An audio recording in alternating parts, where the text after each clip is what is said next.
خشم ملت،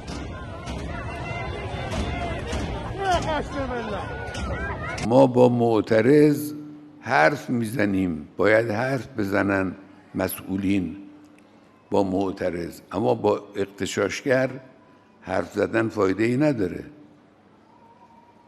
اغتشاشگر رو باید به جای خودش نشاند.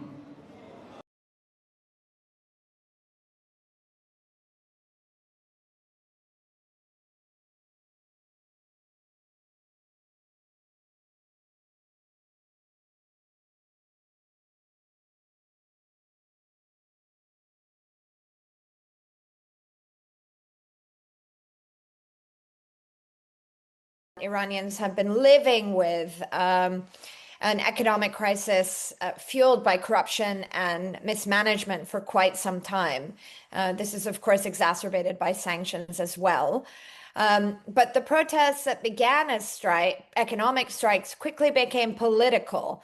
And that is because underlying these economic grievances are fundamental political fractures across the system, where not only is the Islamic Republic failing to make lives sustainable for individuals across the country, but politically too, people are deeply frustrated with a governance structure that ignores and disregards their demands and their aspirations.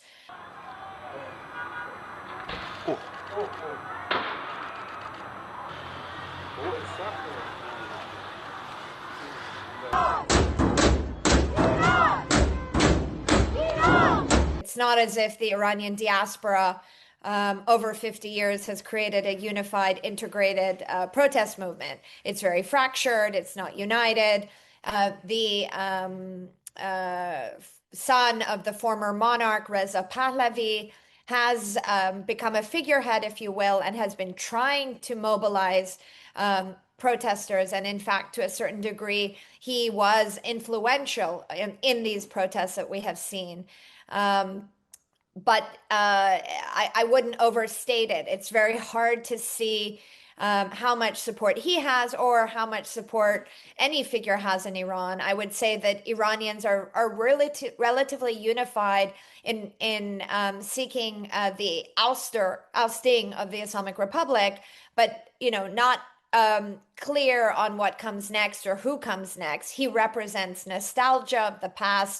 He is an alternative to what they currently have, but might not be the number one choice for people inside Iran. دنیا امروز کنار انقلاب ملی شما ایستاده است و شهامت شما را تحسین می‌کند. به ویژه پرزیدنت ترامپ به عنوان رهبر جهان آزاد شجاعت وصف ناشدنیتان را با دقت دیده و اعلام کرده که آماده کمک به شماست.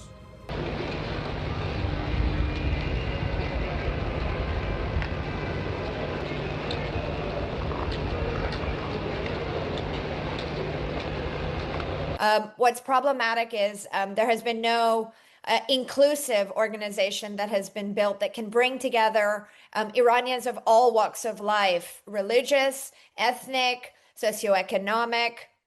And without that, of course, relying on one figure is a dangerous dangerous precedent. We've seen that, of course, in the past, and certainly Iranians in Iran are, I think, not just looking to the diaspora for their future. They're the ones that are suffering an inordinate amount of physical, emotional, and economic pain. And there are plenty of activism and ideas and agency that exists inside the country. But many Iranian opposition figures and leaders are in Iran's jails.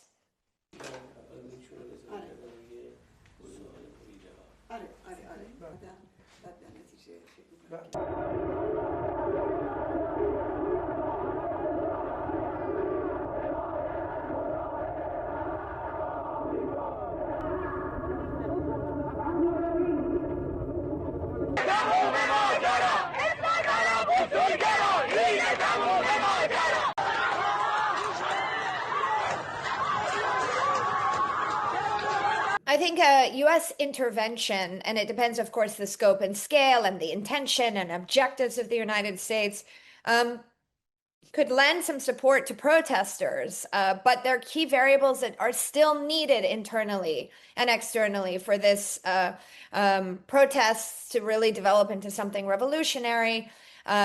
You need sustained resistance from inside the country. You need organizational capacity, and the Islamic Republic is constantly trying to break that.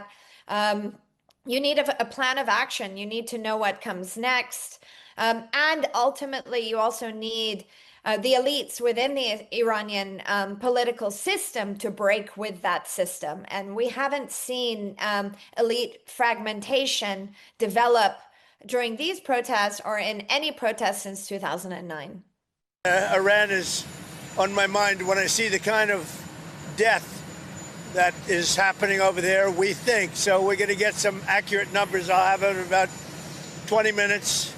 We'll get some accurate numbers as to what's happening with regard to the killing. The killing looks like it's significant, but we don't know yet for certain. I'll know within 20 minutes. So, on sanctuary cities, and we'll act accordingly. On sanctuary cities.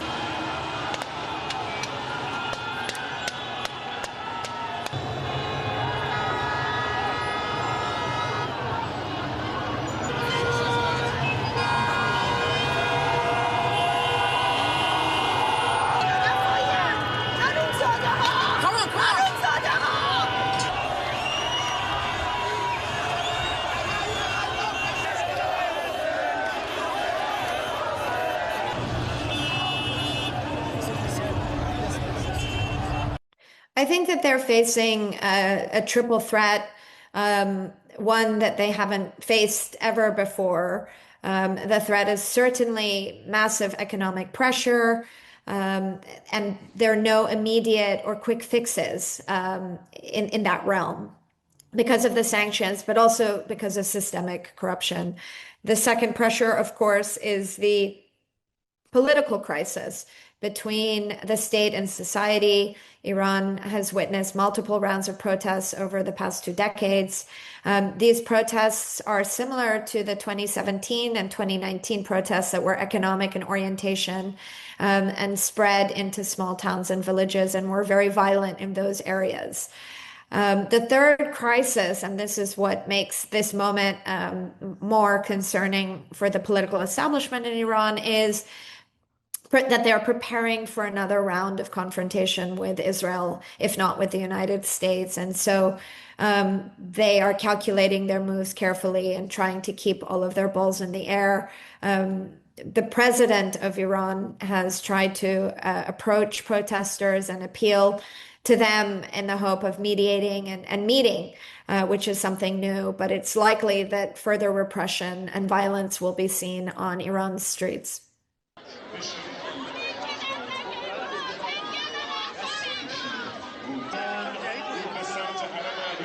مردم ناراضی هستند.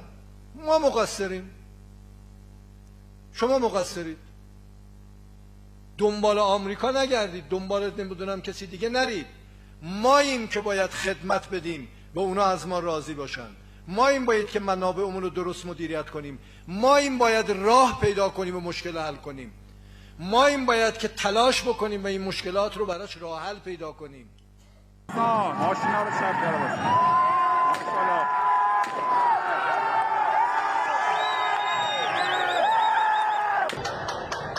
17 دیما جاوید شاه